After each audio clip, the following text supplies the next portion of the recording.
আছে, যত ফায়সালা আছে, এর ভিতরে উত্তম হলো মতানৈক্য দেখলেই কোরআন সুন্নাহর দিকে ফিরিয়ে দাও। যদি এমনটি না করো, ঈমান হারিয়ে যাওয়ার আশঙ্কা আছে।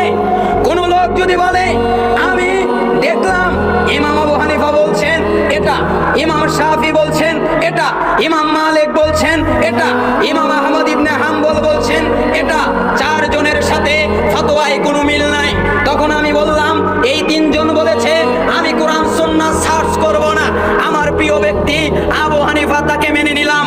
আর একজন বলল আমার প্রিয় ব্যক্তি ইমাম মালিক তাকে মেনে নিলাম।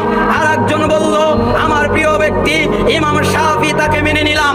আর একজন বলল আমার প্রিয় ব্যক্তি ইমাম আহমদ ইবনে হাম্বল তাকে মেনে নিলাম। যারা মতানৈক্য দেখার পরেও ওই মতানৈক্যটাকে কোরআন সুন্নাহর দিকে ফিরায় না, ঈমান ভঙ্গের কারণের একটা তার ঈমান ভেঙে যায়।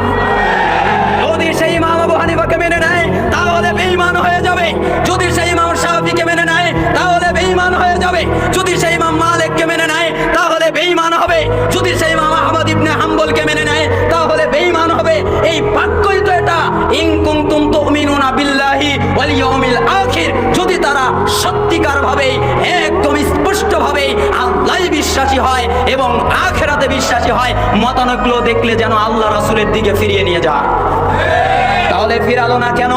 আপনি বলবেন আমি ইমাম আবু হানিফার বিরুদ্ধাচরণ করছি।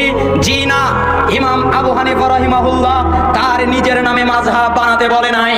ইমাম আবু হানিফা রাহিমাহুল্লাহ বলছেন ইদা সাহাল হাদিস ফাহুয়া মাযহাবি, যখন সহিহ হাদিস পেয়ে যাবে তখন হচ্ছে ওটা আমি ইমাম আবু হানিফার মাযহাব। ইমাম আবু হানিফার মাযহাবে কোনো জাল হাদিস নাই, ইমাম আবু হানিফার মাযহাবে যঈফ হাদিস নাই।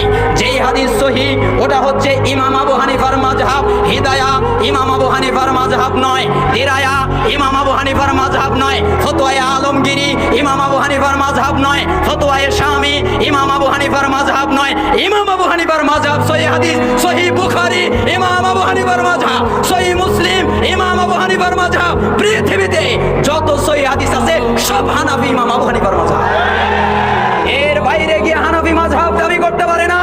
ইমাম আবু হানিফা নিজে বলছেন ইজা সাহাল হাদিস ফাহুয়া মাযহাবি, সহিহ হাদিস যখন পাবে ওটা আমার মাযহাব, আর জাল যঈফ হাদিস ওটা আমার মাযহাব নয়। এবার যদি আপনারা বলেন আমরা ইমাম আবু হানিফাকেই মানি, তাহলে জাল হাদিস মানতে পারবেন না। আমরা ইমাম শাফিকে মানি, ইমাম শাফির একই কথা। আমরা যদি হানাফি মাযহাবে টিকতে চাই তাহলে সহিহ হাদিস মানতে বাধ্য। আল্লাহ তাআলা আমাদের তৌফিক দান করুন।